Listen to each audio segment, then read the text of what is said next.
तुम ऐसा जीतोगे कि तुम्हारे दुश्मन भी कांप जाएंगे। मेरे बच्चे, तुम्हारा शत्रु खुद को बहुत शक्तिशाली और चालाक समझता है। तुम्हें परेशान करके उसे लगता है कि उसने बहुत बड़ी चतुराई का काम कर दिया है, लेकिन अब उसे उसका असली मूल्य बताने का समय आ गया है। समय आ गया है कि सामने वाले को दिखाया जा सके कि उसकी वास्तविक औकात क्या है। मैंने उसे कई अवसर दिए हैं अपनी भूल को सुधारने के लिए, लेकिन उस मूर्ख ने हर अवसर को ही व्यर्थ जाने दिया है। उसकी सोच में, उसके स्वभाव में कोई भी परिवर्तन नहीं आया है। वह स्वयं को ही सर्वश्रेष्ठ सर्वस्व मानता है। उसे किसी का भय नहीं रहा। न वह अपनों से डरता है, न ही वह मुझसे डरता है। निर्भग होकर वह निरंतर पाप पर पाप कर्म किए जा रहा है। उसे ऐसा लगता है कि वह तुम्हारे खिलाफ जो भी षड्यंत्र रच रहा है, उसे कोई भी देख नहीं रहा है। लेकिन अब उसे यह बताने का समय आ चुका है कि साधारण सरल व्यक्ति के साथ किया गया छंद कितना भयंकर दुष्कर परिणाम दे सकता है। अब उसकी एक एक गलतियों का एक एक भों का एहसास उसे होगा।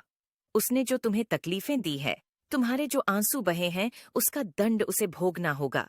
मेरे बच्चे, वह अपने अहंकार में इतना लिप्त, इतना अंधा हो चुका है कि उसे अपनी हार भी नजर नहीं आ रही है। उसने तुम्हें दुख पहुंचाने के अनेकों अनेक प्रयास किए हैं। कई बार तो उसने तुम्हें शारीरिक चोट भी पहुंचाने की कोशिश की है, लेकिन हर बार उसकी हर कोशिश नाकाम रही है। मैंने उसके हर एक चार को व्यर्थ कर उसे यह संकेत दिया है कि मेरा तुमसे कितना प्रेम है। तुम मेरे प्रिय बच्चे हो, तुम्हें व्यर्थ पीड़ा देने की कोई भूल ना करे। लेकिन उसने मेरे हर संकेत को अनदेखा किया, दरकिनार किया। लेकिन अब उसके पापों का घड़ा भर चुका है। अब वास्तविक समय आ गया है उसके विनाश का। मेरे बच्चे, उसे हमेशा लोगों को रुलाने में, तड़पाने में बहुत आनंद की अनुभूति होती है, लेकिन अब सभी ग्रहों की दशाएं बदल रही हैं। समय अपनी चाल बदल रहा है। उसके खुश होने का समय जा चुका है। शीघ्र ही एक बड़ा भयंकर धमाका होने वाला है। कुछ ऐसा होने वाला है जिसकी उसने कभी कल्पना भी अपने विचारों तक में नहीं की होगी। मेरे बच्चे, उसने तुम्हारे कुटुंब में, तुम्हारे कार्यक्षेत्र में, समाज में हर जगह अपनी गंदी चाल चली है। तुम्हें नीचा दिखाने के लिए उसने बहुत कुछ किया है, और तुमने सब कुछ जानकर भी उसे माफ किया, क्योंकि तुम वास्तविक धर्म में विश्वास रखते हो।